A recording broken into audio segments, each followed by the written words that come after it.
الشعب يريد اسقاط الشعب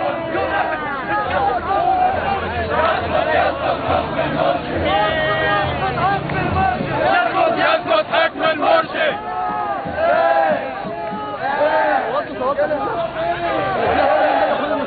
حبيبي انا ما بتكلمش، الصوره هي اللي بتتكلم. ده صورتوهم الناس اللي بتشوفوا باطل باطل باطل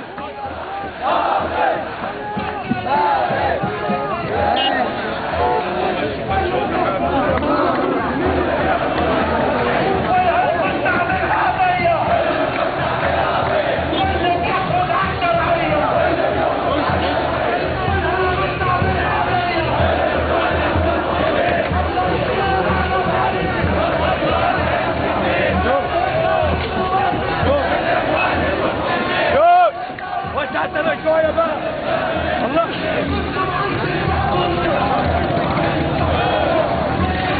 بعد اذنك بعد اذنك يا استاذ.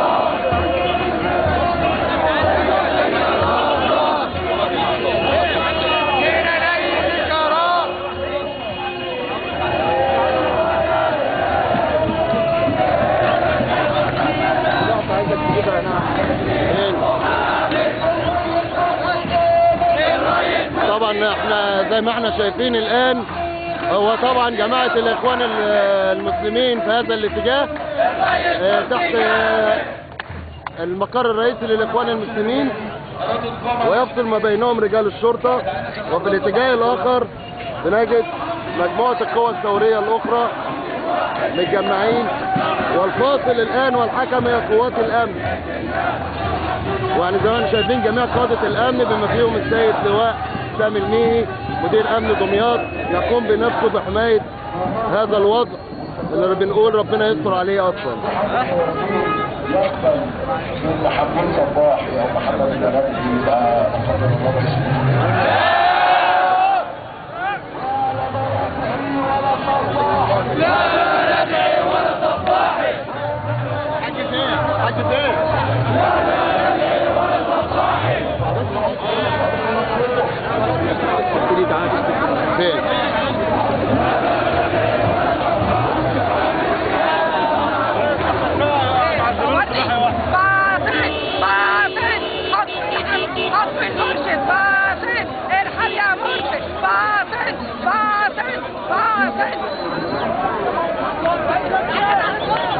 ركز من المعنى الجماعه اللي هناك دول، الجماعه اللي بتتعب عشان الوطن، ركز معاهم، سيبك من دول.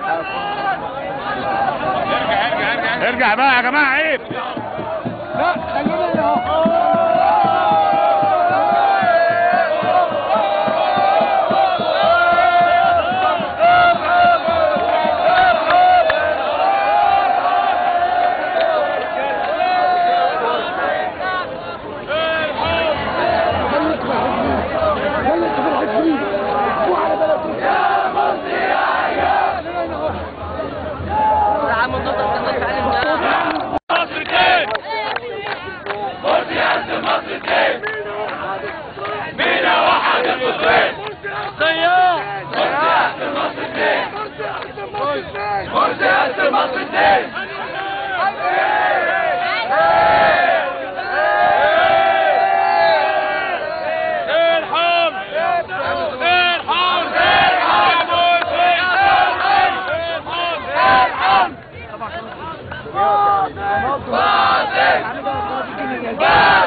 احلى دارك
هيكون رجالة كاس معاك يا مرسي توكل على مولاك اضرب واضرب مع الصفة اضرب خلي فتاتهم يفرح اضرب واضرب مع الصفة اضرب خلي فتاتهم يفرح واصرخهم مرة يهزدوا اوعى مرة بتتأثر يا مرسي توكل على مولاك يا مرسي توكل على مولاك وبإذن الله كلنا وياك يا مرسي توكل على مولاك وبإذن الله كلنا وياك ونحاولوا خصومك يوم يسوع هنكون رجالة كافي معاك يا مرسي توكل على التمشي الطريق نفتح طريق افتح طريق شباب افتح شوية الطريق افتح شوية الطريق يا مولاك عدي وخدنا البر الثاني عمر الظلم ما يرجع تاني عدي وخدنا البر الثاني عمر الظلم ما يرجع تاني عمر فساد العصر الباقي تاني يا مرسي يا مرسي توكل على مولاك يا مرسي توكل على مولاك وبإذن الله كلنا وياك يا سلام نجمع عند نجمع هنا عند النساء صراحته الله اكبر وتحية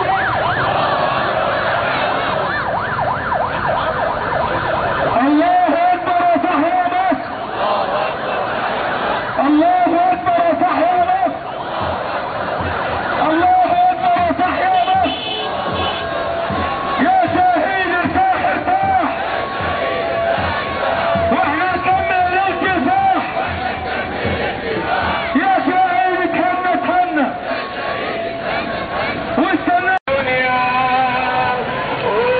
وحرية وحرية وحرية وحرية وشباب طلب الشعب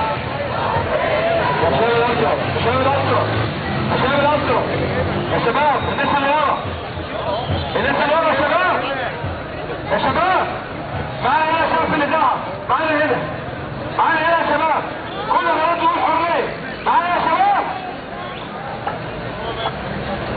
اوه حريه اوه حريه اوه حريه اوه حريه مشروع دستور مراد الشعب محمد مرسي خط الصعب مشروع دستور مراد الشعب محمد مرسي خط الصعب كل مقلوبنا وايدينا على بعض مصر هتفضل ام الدنيا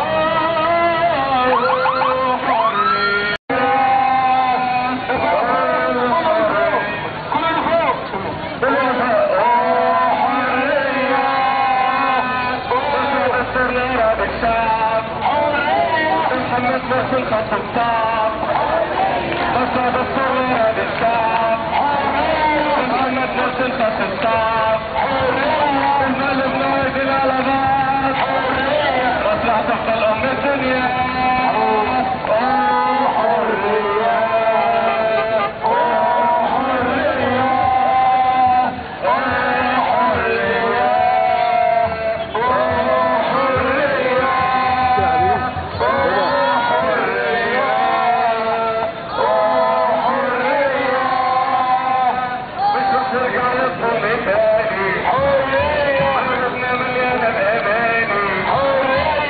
نرجع للضم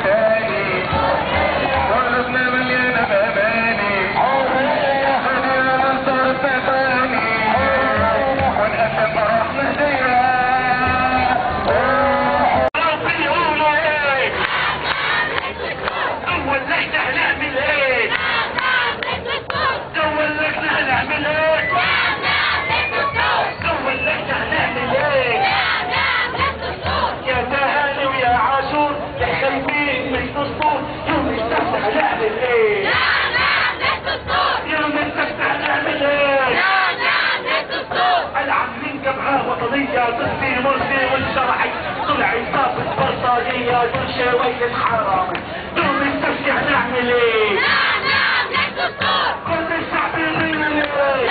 نعم للدستور. المستمع بتقول ايه؟ نعم للدستور. يا اللي لك تقول ايه؟ هنقول ايه؟ مش عايزين الكامب ده يقول حاجة يا جماعة ثواني الكامب ده بيقول ايه؟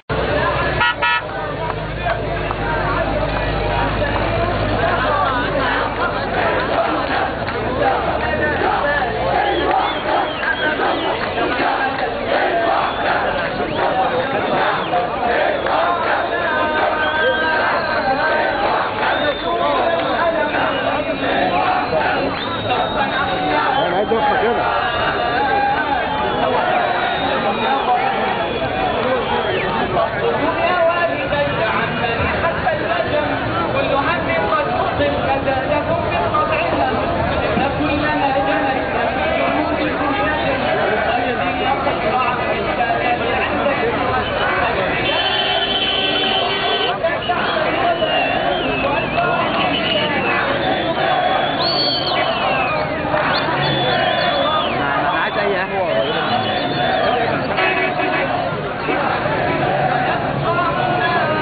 الفترة الجاية يقول لك الطيارة أحسن من الجمهور والجيش والحرس الجمهور بيوقف معاهم. بيلعب ألعاب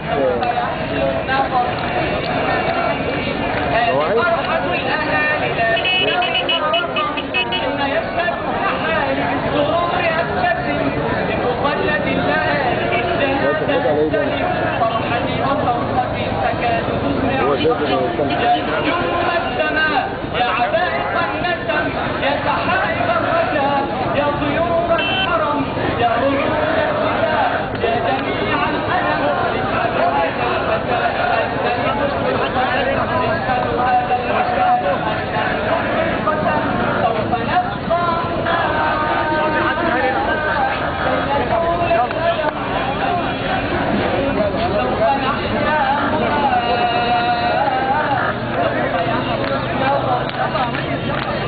سوف نبقى هنا كي نزول الألم عاوز حد واقف هنا معايا خلاص اسمعكم سوف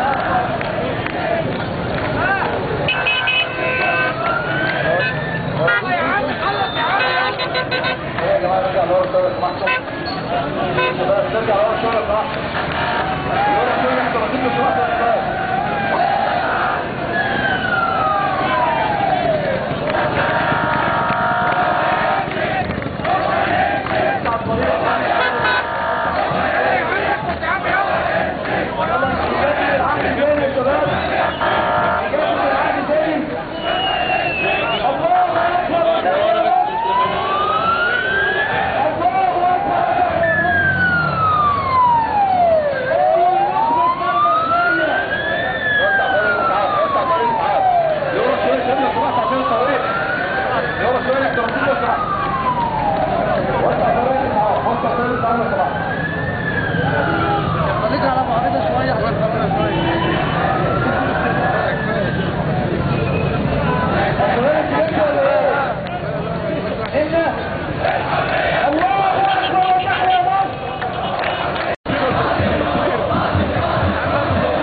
شايفني؟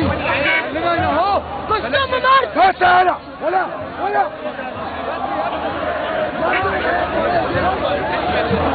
الشعب يريد اسقاط الرئيس.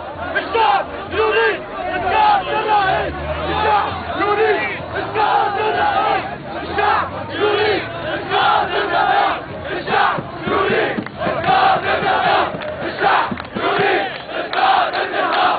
الشعب يريد اسقاط النظام. الشعب يريد اسقاط النظام. الشعب يريد اسقاط النظام.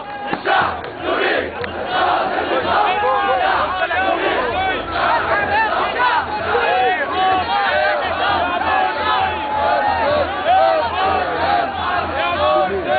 الاربع قنوات.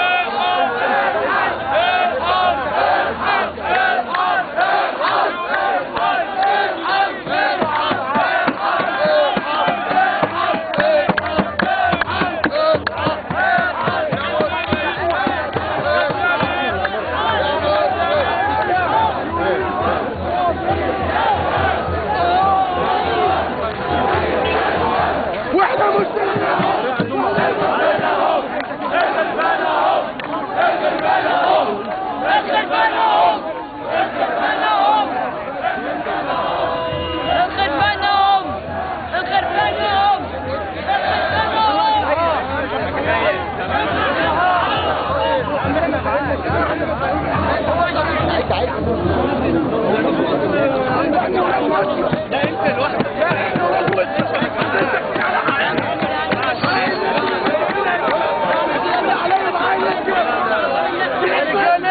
يا رجاله يا رجاله يا رجاله.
زي ما احنا متابعين الان، احنا بنتابع دلوقتي في عدة اشتباكات حصلت، وقوات الامن بتحاول اللي هي تفصل ما بين الجهتين،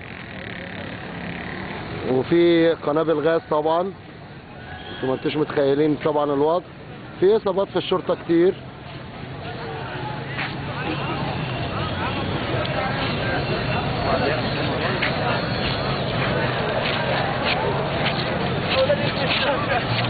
طبعا احنا هنا بقرب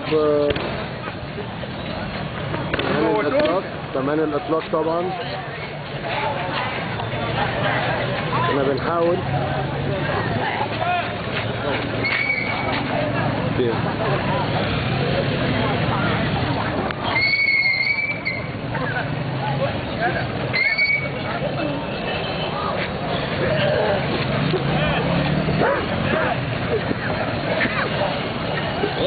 طبعا احنا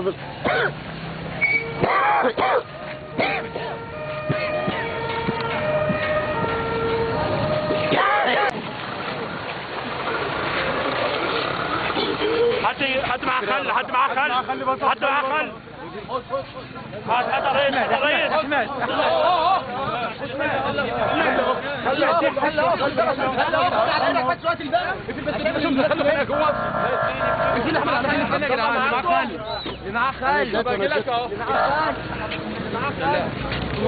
قناة دمياط النهارده. قناة دمياط الجيش. لا اكتبها على النت، هو هيدي لك كل المعلومات.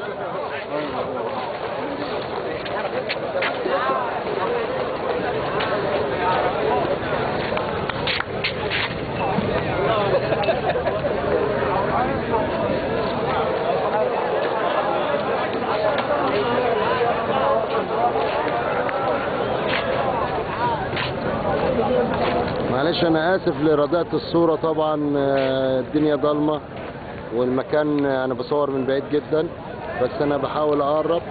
زي ما انتم شايفين المجموعات اللي امامنا بتشعل النار وبتفتح جارة.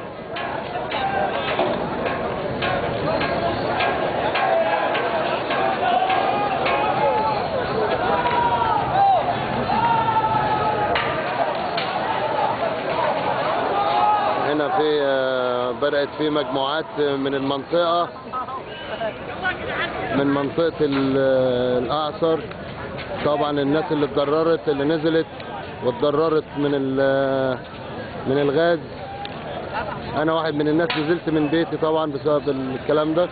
ففي اشتباكات الآن مع أهالي المنطقة ذات نفسهم، في اشتباكات الآن مع أهالي المنطقة ذات نفسهم وشباب المنطقة ذات نفسه، ما بينهم وما بين المعارضين.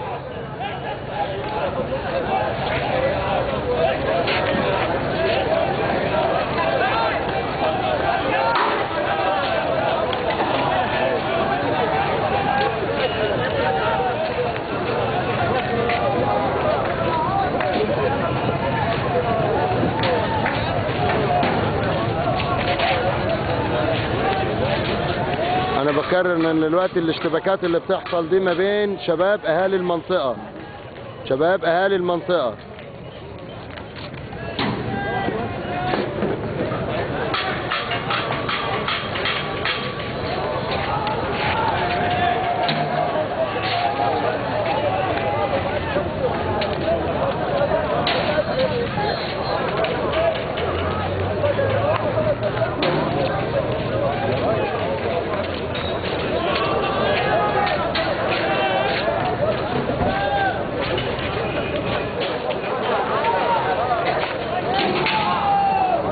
شايفين في اشتباكات دلوقتي ما بين شباب اهل المنطقة، منطقة الأعصر، وما بين المعارضين،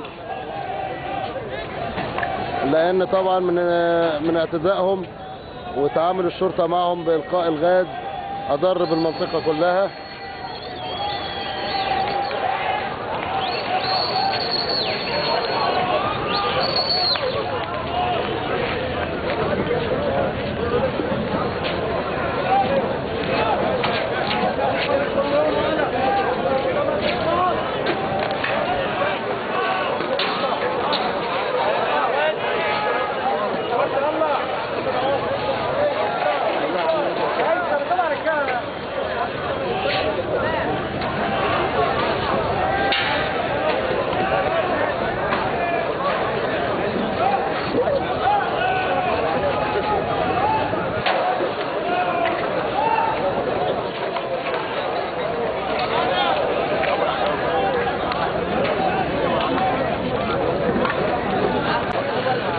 طبعا انتوا متابعين، انا طبعا بتكلم صوتي من الغاز صعب جدا، وفي عدة فيديوهات هتنزل تباعا ورا بعض، طبعا مش قادر اكملها كاملة.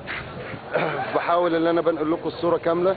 طبعا في اشتباكات شديدة جدا، يمكن قدامي من على بعد مثلا 100 متر وجايين يجروا هنا اهو، والشرطة بتحاول اللي هي عاملة كردونين، في واحد في خلفي هنا بعربيات الإسعاف، ويمكن احنا صورنا بعض المصابين. وهنا سامعين طبعا إطلاق الآن لقنابل الغاز اللي احنا كلنا تعبانين منها أصلا. يعني انا بحاول حتى اجيب الزوم بتاع الكاميرا، انا اسف طبعا عشان الاضاءة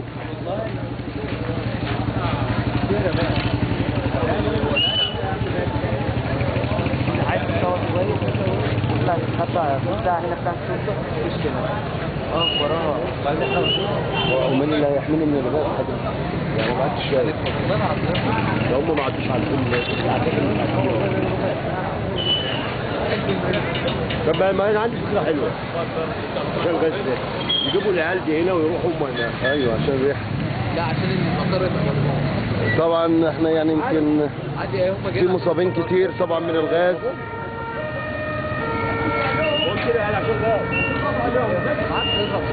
هو ما عادش يطلع حاجه.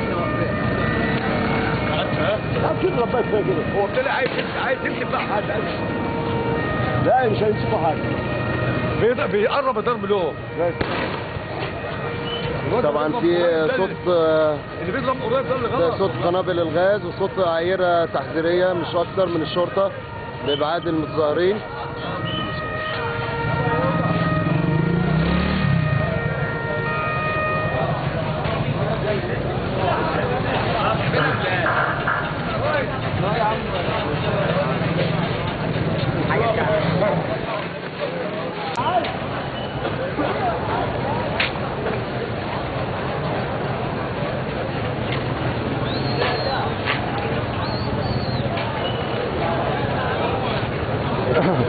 طبعا انتم ما انتوش حاسين طبعا الوضع من الغاز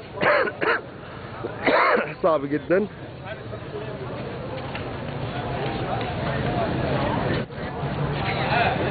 طبعا انا خلفي هنا مجموعة الاخوان المسلمين هنا او جماعة الاخوان المسلمين، وفي هنا شرطة بتحميهم، وفي يعني يعتبر كردون هنا اخر، وفي الاتجاه الاخر هي المجموعة الثورية من الاتجاه الاخر. يمكن انا شايفين قنابل الغاز لان تم الاعتداء. ارجع يا عم عشان البتاع ده.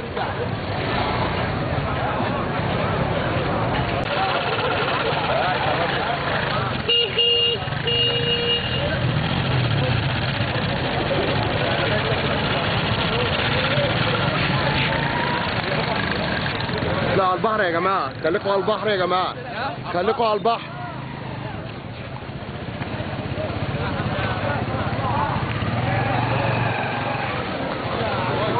خليكوا على البحر هنا يا جماعة عشان الريح.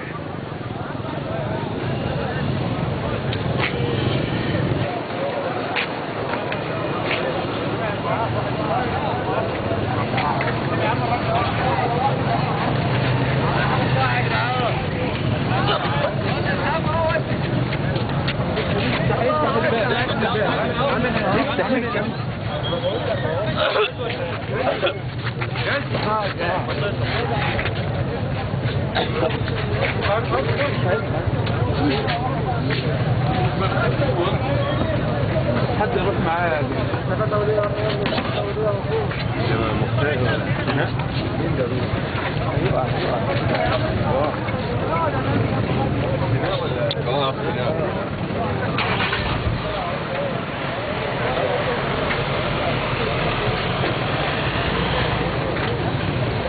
طبعا احنا شايفين المصابين وبحاول اجيب لكم مصاب.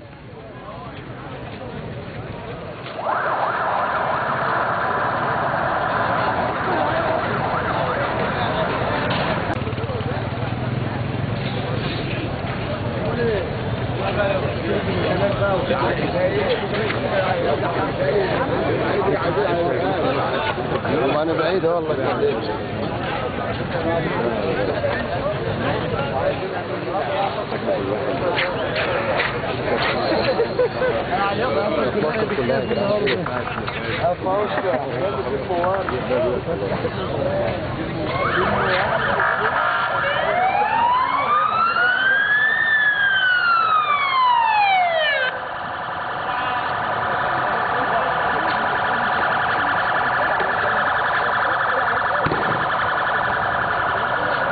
طبعا ما زال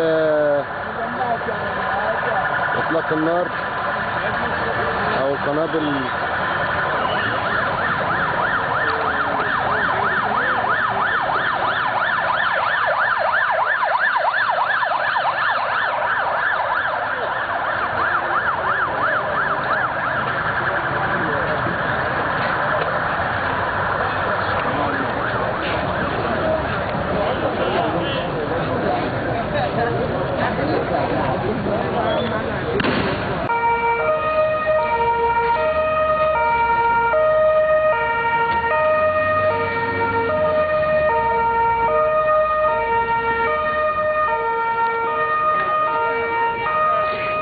شايفين طبعا في مجموعة جاية من بعيد اهي بتضرب، بيضربوا طوب، وهنا قوات الشرطة هي اللي واقفة بتحمي الوضع كله.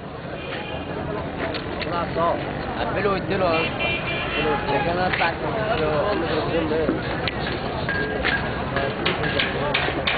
تعالى خد لك كلمتين من الاخر كان اي والله تعبنا وزهقنا من اللي احنا فيه ده. الشعب يهدى شويه. بس تطلع غلط عليك.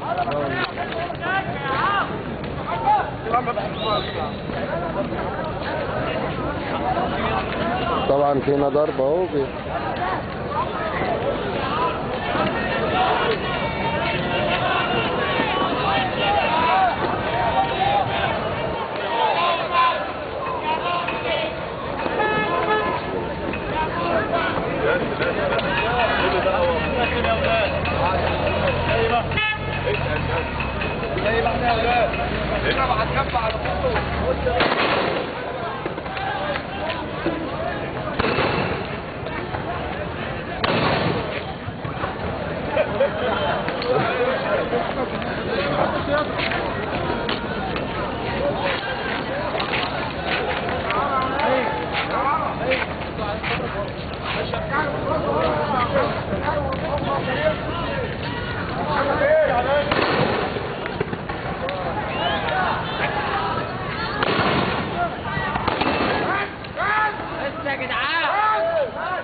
صورنا بقى.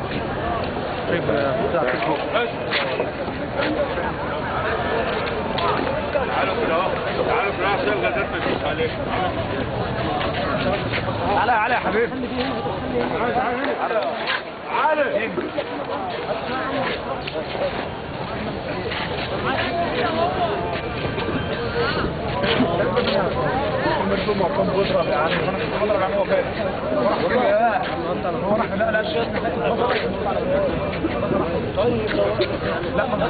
خلي ده اديله الراجل التعبان ده.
طبعا احنا متابعين هنا قوات الامن وهي بتحاول تبعد المتظاهرين عن بعض.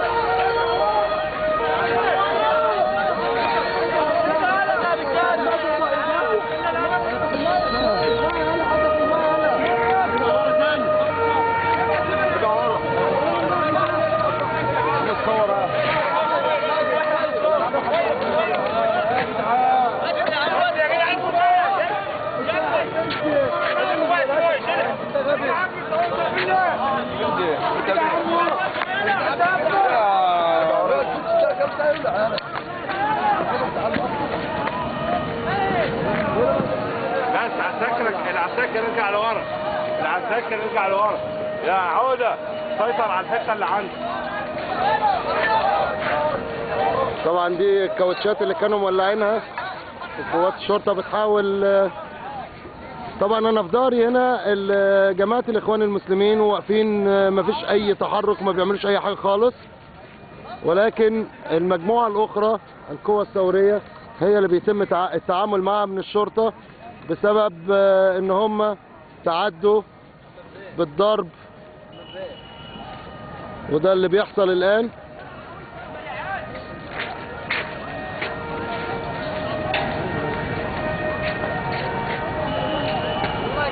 وبيتم القبض الآن على بعض العناصر المثيرة للشغب. وقفوا العربية يا فندم، وقفوا العربية، وقفوا العربية، وقفوا العربية، وقفوا العربية.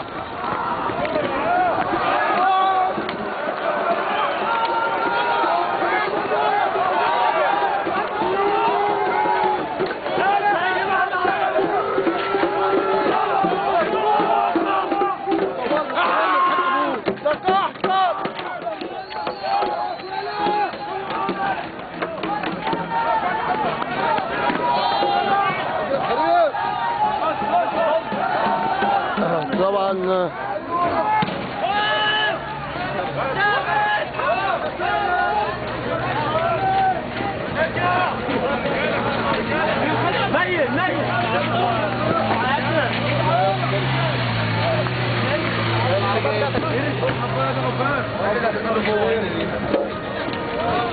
يا خالد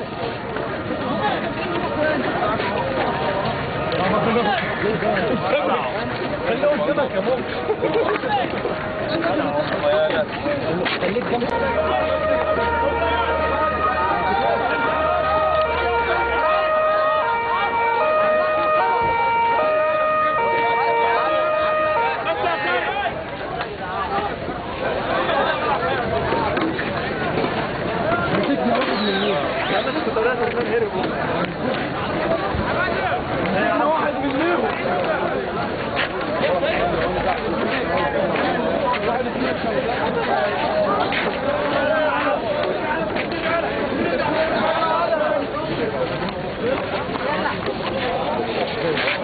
ان شاء الله. طيب الحمد لله. يا معلم باشا. صار باشا.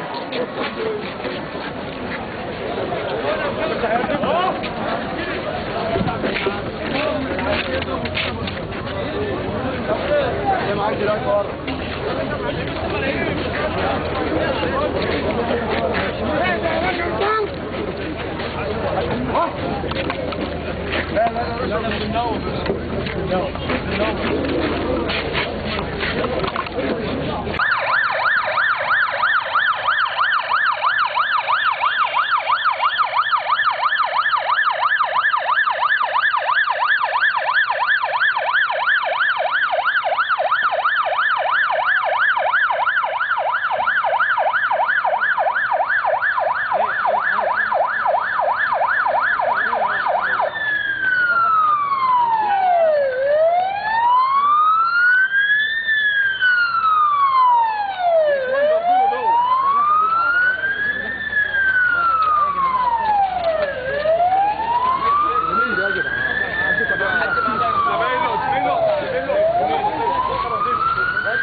بوضحها تاني.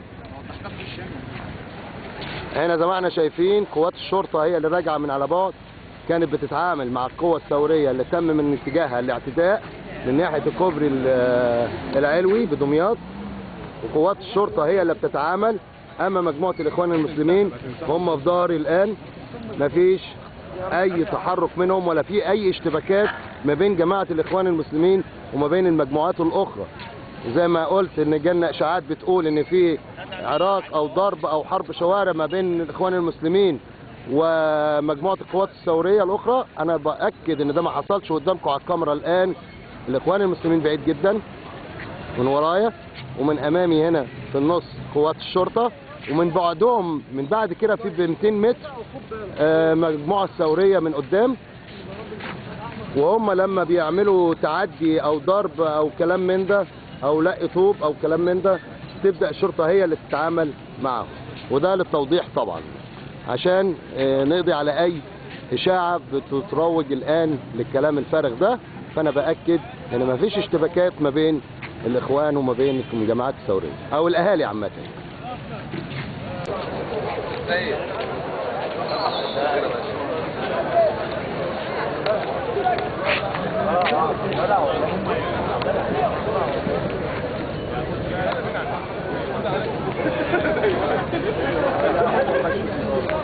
طبعا انا باكد ان المجموعه القوى الثوريه واقفه ناحيه الكوبري العلوي، ومن خلفي هنا في كردون لقوات الامن زي ما انتم شايفين، ومن خلفهم مقر الحريه والعداله على بعد حوالي 200 متر وتجمع الاخوان هناك.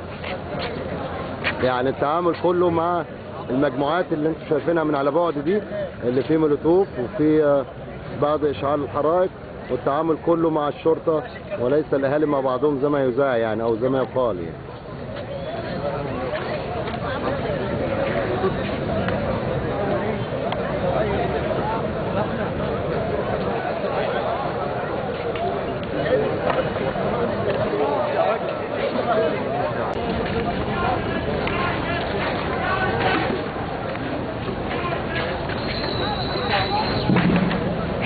الو هي امان، هتكتبي تقولي عاجل دلوقتي في اشتباكات ما بين اهالي الاعصر وشباب الاعصر بسبب تضررهم من الغاز المسيل وبسبب الاعتداءات اللي تمت من القوى المعارضه.